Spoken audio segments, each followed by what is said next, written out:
Hello friends, പുതിയൊരു video ആയിട്ട് വന്നിരിക്കുകയാണ്. ഇതൊരു വിവാദ വീഡിയോ ആണ്. അപ്പോൾ നമ്മൾ എല്ലാവർക്കും പരിചയമുള്ള, നമ്മളെല്ലാവരും കേട്ടുകൊണ്ടിരിക്കുന്ന വേടൻ, റാപ്പർ വേടൻ ഇപ്പം കത്തിക്കയറി നിൽക്കുന്ന സമയമാണല്ലോ. അപ്പോൾ അദ്ദേഹത്തിന് എതിരെ പുതിയൊരു ബലാത്സംഗ കേസുമായിട്ട് ഒരു യുവ ഡോക്ടർ, കോട്ടയത്തുള്ള യുവ ഡോക്ടർ വന്നിരിക്കുകയാണ്. ഇന്നലെ സ്റ്റേഷനിൽ പോയി പരാതിയൊക്കെ കൊടുത്ത് ആ വാർത്തയാണ് നമുക്കിപ്പോൾ ഏറ്റവും പുതിയതായിട്ട് വരുന്നത്.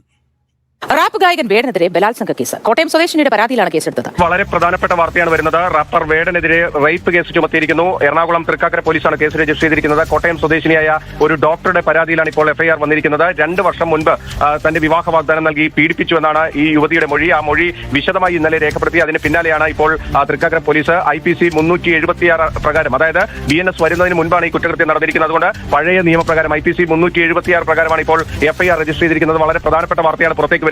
ഈ യുവതിയുടെ പരാതിയിൽ പറയുന്നത് 2021 മുതൽ 23 വരെയുള്ള 2 വർഷ കാലഘട്ടത്തിൽ അവരെ വിവാഹ വാഗ്ദാനം നൽകി പീഡിപ്പിച്ചു എന്നതാണ് പരാതിയിൽ പറയുന്നത്. ആ പരാതിയുടെ അടിസ്ഥാനത്തിലാണ് ഇപ്പോൾ തൃക്കാക്കര പോലീസ് എഫ്ഐആർ രജിസ്റ്റർ ചെയ്തിരിക്കുന്നത്. വേടനെതിരെ തുടർ നടപടികൾ ഉണ്ടാകും. ഈ 2 വർഷത്തെ പഴക്കം ഈ പരാതിക്ക് ഉള്ളത് കൊണ്ട് തന്നെ പരമാവധി തെളിവുകൾ ശേഖരിച്ച ശേഷമായിരിക്കും റാപ്പർ വേടന്റെ അറസ്റ്റ് അടക്കമുള്ള നടപടികളിലേക്ക് പോലീസ് പോകുക.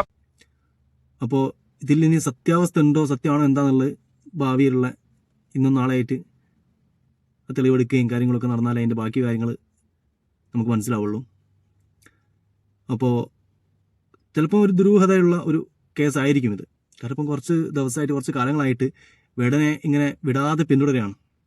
പോലീസുണ്ട്, പോലീസുകാരുണ്ട്, പിന്നെ ഫോറസ്റ്റ് ഡിപ്പാർട്ട്മെൻ്റ് ഉണ്ട്. എല്ലാവരും ഇങ്ങനെ ഒരു ചെറിയ ചെറിയ കാര്യത്തിന് വരെ ഒരു കച്ചിത്തുരുമ്പ് കിട്ടിയാൽ എന്ന് പറഞ്ഞാൽ വേടനെ ഇങ്ങനെ വിടാതെ പിന്തുടരുകയാണ്, നിസ്സാരമായ കാര്യത്തിനൊക്കെ. ഒരിക്കലും ഞാൻ വേടനെ ന്യായീകരിക്കില്ല. കാരണം നമ്മളെ ഇവിടെ വമ്പൻ സ്രാവുകളൊക്കെ ഉണ്ട് മയക്കുമരുന്നിൻ്റെ. അവരൊന്നും തൊടാതെ 5-6 ഫ്രണ്ട്സുള്ള ഒരു ഗ്യാങ്ങിൽ നിന്ന് ഒരു 9 ഗ്രാം മയക്കുമരുന്ന് കിട്ടിയതിനാണ് ഇവരിങ്ങനെയൊക്കെ. പിന്നെ അദ്ദേഹം കഴുത്തിൽ തൂക്കിയിട്ട് മാലയായിട്ടിട്ട ഒരു പുലിപ്പല്ല്, എന്താണ് ഏതാണ് പ്ലാസ്റ്റിക്കാണ് എന്താണെന്ന് പോലും അറിയാതെ അതിനെതിരെ കേസെടുക്കുക. അദ്ദേഹത്തിൻ്റെ അമ്മ പിന്നെ ഒരു തമിഴ് വംശജാണെന്ന് പറഞ്ഞിട്ട് അതിൻ്റെ വയ്യെ പോവുക. അങ്ങനെയൊക്കെ നടന്നുകൊടുക്കുകയാണ്. ഇതിപ്പോൾ എന്താണെന്നുള്ളത് കറക്റ്റ് ഇന്നും നാളെയായിട്ടുള്ള അതുമായി ബന്ധപ്പെട്ടുള്ള വാദപ്രതിവാദങ്ങളും അന്വേഷണങ്ങളൊക്കെ ആയിട്ട് നമുക്ക് മനസ്സിലാവുള്ളൂ. അപ്പോൾ ഇതാണ് ലേറ്റസ്റ്റ് ന്യൂസ്, വന്നുകൊണ്ടിരിക്കുന്ന ലേറ്റസ്റ്റ് ന്യൂസ്.